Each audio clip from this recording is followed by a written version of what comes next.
सभी को नमस्कार। आज हम HRPMS सॉफ्टवेयर में कैसे आसानी से एंट्री कर सकते हैं इसके बारे में सीखेंगे। HRPMS high risk pregnancy monitoring system राज्य सरकार, छत्तीसगढ़ राज्य सरकार और राष्ट्रीय स्वास्थ्य मिशन की एक पहल है जिसमें हम हाई रिस्क प्रेगनेंसी गर्भवती महिलाओं का ट्रैकिंग करते हैं। इसे यूज़ करना बहुत ही आसान है। इसके लिए cghealth.nic.in वेबसाइट में हम जाएंगे और इस वेबसाइट के सॉफ्टवेयर सेक्शंस में हमें अलग अलग तरह के सॉफ्टवेयर्स मिलते हैं। तो सॉफ्टवेयर सेक्शंस में जाने के बाद हम कार्यक्रम में जाएंगे और कार्यक्रम सेक्शन में हमें HRPMS का एक टैब दिखेगा जिसे हम ओपन करेंगे। तो ये लॉगिन स्क्रीन आ जाती है। अगर हम अपने मोबाइल से इसे चला रहे हैं तो इसमें बहुत एक अच्छा ऑप्शन है कि यहाँ पर एक add to home screen button आएगा। Add to home screen button को हम क्लिक करेंगे तो HRPMS सॉफ्टवेयर जो है आपके HRPMS सॉफ्टवेयर ओपन करने के लिए हम अपने मोबाइल पे HRPMS का जो आइकन है उसको क्लिक करेंगे। जैसे ही आपने इंस्टॉल किया है ये आपके मोबाइल पे आ जाएगा। HRPMS सॉफ्टवेयर ओपन होने के बाद यहाँ हमें लॉगिन करना है। तो हम जो लॉगिन बना रहे हैं, हम जो लॉगिन कर रहे हैं HRPMS में हम दो तरीके से लॉगिन कर सकते हैं। एक तो जो सर्विस प्रोवाइडर है, जो सर्विसेज देता है जैसे ANM CHO, और एक संस्था आधारित लॉगिन होता है। तो यहाँ पर हम ANM और CHO के लॉगिन से लॉगिन करेंगे। एम्प्लॉय आईडी हमें डालना पड़ेगा। Employ ID generally employ code है या HRMIS पे जो आईडी मिलता है वो है। तो इस ये एम्प्लॉय कोड सभी एम्प्लॉय का यूनिक होता है और ये पर्टिकुलर कोड इसमें हम दर्ज करेंगे। इसका डिफॉल्ट पासवर्ड NIC है। आप NIC डालकर लॉगिन कर सकते हैं और बाद में फिर आप इसे चेंज भी कर सकते हैं। तो ये एक बहुत आसान तरीका है HRPMS में लॉगिन करने का। इस सिस्टम में जैसे ही हम लॉगिन हो जाते हैं, हमने कितने केसेस इसमें हमने दर्ज कर लिए हैं वो दिखाएगा, कितने विजिट हो गए हैं। ये डैशबोर्ड में हमको ये जानकारी दिख जाती है। मैं आपको यहाँ पर एक एक करके मीनू बता दूंगा कि हम इसमें क्या कर सकते हैं। एक सिंपल ये तरीका है कि इस HRPMS में हम high risk pregnancy management system में हम जितनी भी गर्भवती महिलाएं हैं जो हाई रिस्क है उनका चिन्हांकन भी करते हैं, उनका व्यवस्थापन भी करते हैं और उनका आउटकम, ये सभी चीज़ें इस पर्टिकुलर सॉफ्टवेयर में ही दर्ज होती है। तो पहला ऑप्शन जैसे आप देख रहे हैं एलिजिबल कपल रजिस्ट्रेशन। यहाँ पर थोड़ा सा ये बताने की ज़रूरत है कि गर्भवती महिला को जब हम ANC के लिए चिन्हांकित करते हैं उससे पहले हमको ये सॉफ्टवेयर सुविधा प्रदान करता है कि जितने भी लक्ष्य दंपत्ति है, एलिजिबल कपल है, उसकी जानकारी हम इस ऐप में दर्ज करते हैं। न्यू HRP एंट्री, जिस भी एलिजिबल कपल को अगर वह प्रेग्नेंट होती है और HRP डिटेक्ट होती है तो हम यहाँ से उसकी एंट्री करेंगे। न्यू HRP एंट्री, HRP चिन्हांकन हो जाने के बाद उसके जो 4 ANC विजिट है वो हम ANC विजिट पे जाके एंटर करेंगे। आउटकम एंट्री, जो HRP महिला है उनका जो प्रसव होता है वो आउटकम एंट्री में आएगा। PNC एंट्री, पोस्टनेटल चेकअप, जो डिलीवरी के बाद उसका जो पोस्टनेटल चेकअप होता है उसकी इंफॉर्मेशन इस पे आएगी। रिमूव डुप्लीकेट एलिजिबल कपल, अगर हमने एलिजिबल कपल दर्ज करते समय अगर कोई डुप्लीकेसी कर दी है, कोई नाम दोबारा डाल दिया है, तो यहाँ से हम उसको किसी एक को हम रिमूव कर सकते हैं। Eligible couple registration, eligible couple registration में जाकर के हम ANM से ये अपेक्षा करते हैं कि वो अपने उप स्वास्थ्य केंद्र के जितने भी एलिजिबल कपल है उसकी एंट्री इसमें कर ले, जिससे कि अगर वो एलिजिबल कपल प्रेग्नेंट होती है और हाई रिस्क चिन्हांकित होती है तो उसका हाई रिस्क चिन्हांकन और भी आसान तरीके से किया जा सके। हालांकि यह भी ऑप्शन अवेलेबल है कि अगर एलिजिबल कपल में एंट्री नहीं है और कोई गर्भवती महिला HRP डिटेक्ट हो रही है तो हम सबसे पहले एलिजिबल कपल में एंट्री कर लें उसके बाद जो है हम उसका चिन्हांकन एप्लीकेशन के माध्यम से कर लें। तो एलिजिबल कपल एंट्री करने के लिए बहुत ज़्यादा बहुत डिफिकल्ट नहीं है, बस हमें उप स्वास्थ्य केंद्र का नाम वो बाय डिफॉल्ट आ जाएगा। उस क्षेत्र की कौन सी मितानिन है, उस मितानिन का चयन करना है, गांव का चयन करना है, किस गांव की एलिजिबल कपल की एंट्री आप कर रहे हैं, और आभा नंबर। मतलब इसके बाद वही ऑप्शंस हैं जो आरसीएच पोर्टल में हम जब एलिजिबल कपल की एंट्री करते हैं तो जरूरी होता है, उसमें हमें और भी ज्यादा जानकारी की जरूरत पड़ती है। यहाँ पर हम बहुत ज्यादा जानकारी ना इकट्ठी करके जो बहुत आवश्यक है वो जानकारी दर्ज करेंगे, और उसमें भी जिसमें एस्ट्रिक रेड कलर का एस्ट्रिक है वो अनिवार्य है, और बाकी चीजें जो है उपलब्ध है तो आप जरूर भरिए, अदरवाइज आप स्किप कर सकते हैं। रजिस्ट्रेशन की तिथि, RCHID, महिला का नाम, वर्तमान आयु, शादी के समय क्या आयु थी, ब्लड ग्रुप क्या है, बैंक अकाउंट की जानकारी, मोबाइल नंबर क्या है, किसका है मोबाइल नंबर, उसकी जाति क्या है, उसकी आर्थिक स्थिति क्या है, ये सभी जानकारी जो है हम एज ए एलिजिबल कपल में एंट्री करेंगे। दूसरा है new HRP entry. New HRP entry में ही हमारी एक मुख्य एंट्री है, जहां पर आपके पास, मतलब यहाँ पर ANM और CHO के लिए मैं बोलना चाहता हूँ, आपके पास कोई भी महिला हाई रिस्क डिटेक्ट हो रही है, उच्च जोखिम की डिटेक्ट हो रही है, तो उसकी एंट्री आप यहाँ पर करेंगे। तो सबसे पहले आपको, जैसे मैंने पहले बताया था, एलिजिबल कपल में उसकी एंट्री होनी चाहिए। तो यहाँ पर ऑप्शन वही आता है कि एलिजिबल कपल की एंट्री पहले करें। तो सपोज एक महिला है जिसका मैं एलिजिबल कपल से चाह रहा हूँ, आपको एग्जांपल बता रहा हूँ कि उसे मैं एलिजिबल कपल से हाई रिस्क प्रेगनेंसी में लेकर आना चाहता हूँ, तो आप उस महिला को यहाँ सेलेक्ट कर लीजिए। वो महिला का नाम और डिटेल आ जाएगा, कुछ जानकारी मांगेगा, पैदा हुए बच्चों की संख्या,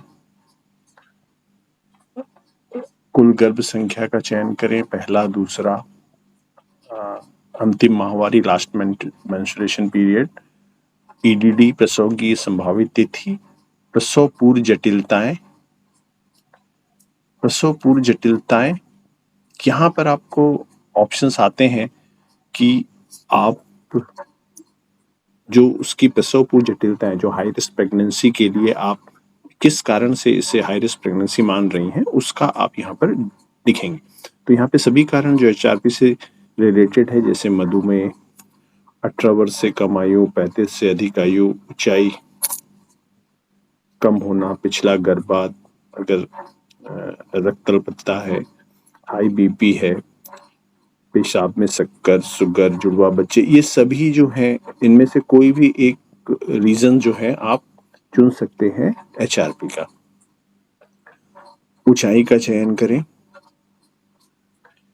उसकी हाइट क्या है, HIV की जांच हुई है क्या, हेपेटाइटिस की जांच हुई है क्या, VDRL की जांच हुई है क्या, सिकनिंग की जांच हुई है क्या। तो यहाँ से आप उसे HRP का चिन्हांकन कर सकते हैं। HRP या प्रसव पूर्व जटिलताएं के लिए एक से ज्यादा कारक भी हो सकते हैं, जैसे वो डायबिटीज भी हो सकती है और सिकल भी हो सकता है। तो हम यहाँ पर 2 कारणों को भी एक साथ ले सकते हैं। तो ये बहुत आसान है।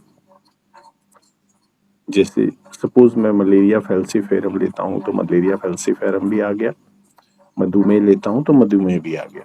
तो ऐसे कोई भी जो गर्भवती महिलाएं हैं, एक से ज्यादा कारक भी उसके HRP के हो सकते हैं। और HRP डिटेक्शन आपने कर लिया तो किसी ANC जांच के थ्रू ही हुआ है, तो उस ANC जांच की जो जानकारी है वो भी आप यहाँ दर्ज करेंगे। ANC1 कि वजन कितना था, BP क्या था, ब्लड शुगर क्या था, हीमोग्लोबिन क्या था। अब ये जो तरीका है ये बिल्कुल वैसा ही है जो हम RCH पोर्टल में करते हैं। एलिजिबल कपल रजिस्ट्रेशन करते हैं, गर्भवती महिला का रजिस्ट्रेशन करते हैं और हाई रिस्क प्रेगनेंसी का चिन्हांकन करते हैं। इस सॉफ्टवेयर में आप एक स्टेप थोड़ा-सा आगे ये आ जाते हैं कि हमें इस सॉफ्टवेयर में केवल हाई रिस्क प्रेगनेंसी वाली महिलाओं का ही प्रविष्टि करनी है। तो आपके पास बहुत ज़्यादा नंबर्स नहीं आएँगे, केवल हाई रिस्क प्रेगनेंसी वाली महिलाओं का ही इसमें एंट्री होगा।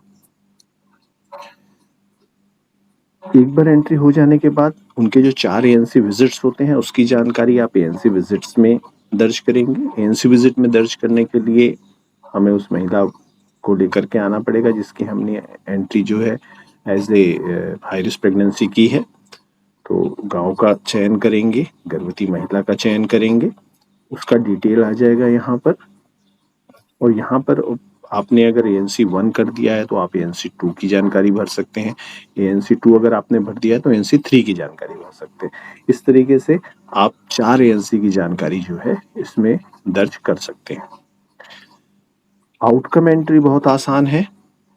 किसी महिला का अगर प्रसव हो गया है तो उसकी एंट्री हम यहाँ से दर्ज करेंगे, गांव का नाम चयन करेंगे, गर्भवती महिला का चयन करेंगे और प्रसव स्थल की वरीयता का विवरण, उसका जो डिलीवरी है, प्रसव कहाँ हुआ, सरकारी अस्पताल में, निजी अस्पताल में, गृह में। सरकारी अस्पताल में हुआ तो सरकारी अस्पताल, कहाँ हुआ, बिलासपुर जिले के अस्पताल का नाम,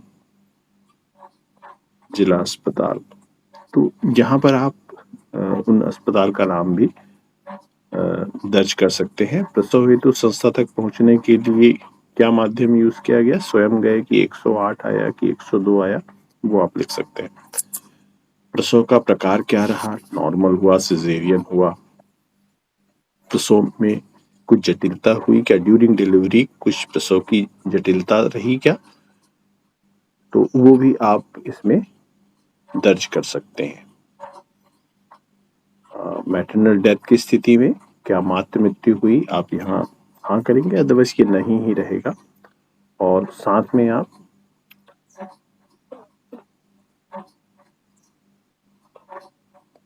शिशुओं की संख्या प्रसव में 1 या 2, आउटकम सामान्य शिशु, लाइव बर्थ, स्टिल बर्थ। तो ये जनरली हम प्रसव की तिथि कब हुई, प्रसव का समय, लिंग, शिशु का वजन, टीका उसको कौन सा लगा, ये सभी जानकारी जो है हम बीसीजी का टीका लगा कि नहीं लगा, क्या एसएनसीयू की आवश्यकता हुई, ये हम जानकारी जो है इसमें हम दर्ज कर सकते हैं। तो ये एचआरपी मैनेजमेंट हम इसलिए इसे बोल रहे हैं क्योंकि हम इस सॉफ्टवेयर या इस एप्लीकेशन की मदद से एचआरपी वाली महिलाओं का चिन्हांकन ही नहीं करते, उनके 4 एएनसी की जानकारी और उनके प्रसव की जानकारी, उनके आउटकम की जानकारी, इससे भी हमें इस सिस्टम में दर्ज करना है। इसके बाद एक पीएनसी विजिट का ऑप्शन है कि जो महिलाओं का प्रसव की एंट्री हो गई है उसका जो पोस्ट नेटल चेकअप है उसकी एंट्री भी हम इस सॉफ्टवेयर में के माध्यम से हमें करना है। पहले हम उस गर्भवती महिला को लेकर आ जाएंगे, क्योंकि हमने अभी उसके प्रसव की एंट्री दर्ज नहीं की है, इसलिए ऐसा ऑप्शन आ रहा है कि उसके प्रसव की एंट्री दर्ज नहीं हुई है। तो ये जो एप्लीकेशन है ये बहुत सिंपल है और ये एप्लीकेशन सभी एएनएम सीएचओ अपने मोबाइल में इंस्टॉल कर लें और उनके क्षेत्र में जितनी भी हाई रिस्क प्रेगनेंसी है, ये आपका बहुत ज़्यादा नहीं होगा, जितनी भी आपकी टोटल एएनसी होती है उसका 10 से 15% हम ये मान के चलते हैं कि हाई रिस्क प्रेगनेंसी होगी। और जब हम हर महीने उसे देखें तो ये संख्या एक सिंगल डिजिट वाली संख्या रहती है। इस ऐप में एक और ऑप्शंस है, रिपोर्ट्स के ऑप्शन है। रिपोर्ट के ऑप्शन में हम लाइन लिस्ट से हम ये देख सकते हैं कि हमारे पास कितनी एचआरपी जो है वो हमने किया हुआ है। अलग से कॉलम, अलग अलग से इसके सेक्शन भी हैं, जैसे ऑल में हमें सभी एचआरपी मिलेंगी। जिनका एएनसी विजिट पेंडिंग है, अगर हम ये देखना चाहें तो एएनसी विजिट पेंडिंग में हम उसे देख सकते हैं। तो हमने जो भी एचआरपी की एंट्री की है वो लाइन लिस्ट सेक्शन में हम जाके उसे देख सकते हैं। एचआरपी फॉलोअप में हम एक नज़र में देख सकते हैं कि हमने जो एचआरपी एंट्री की है उसकी क्या स्टेटस है। जैसे हम ऑल में सभी का देखना चाहें तो यहाँ पर हमें उनके नाम दिख जाएंगे और यहाँ पर आ जाएगा कि एनसी विजिट उनका पेंडिंग है, एफआरयू में मैप नहीं किया है, पीएनसी स्टेटस पेंडिंग है। और यहाँ पर हमें उनका डिटेल्स जो है वो यहाँ पर एक ही साथ हमें दिख जाएगा कि हमने जितनी भी एचआरपी एंट्री की है उनका पीएनसी आउटकम, पीएनसी स्टेटस का क्या स्टेटस है। तो ये रिपोर्ट सेक्शंस में हमें दो चीज़ें मिलेंगी, लाइन लिस्टिंग मिल जाएंगी और हम एचआरपी फॉलोअप में मतलब एक ही डैशबोर्ड में हम देख पाएंगे कि हमने जो एंट्री की है उसका क्या स्टेटस है। मेरा नाम ताहिर मोहम्मद शेख है। मैं जिला डाटा प्रबंधक हूँ, राष्ट्रीय स्वास्थ्य मिशन जिला बिलासपुर में। आप सभी का बहुत बहुत धन्यवाद।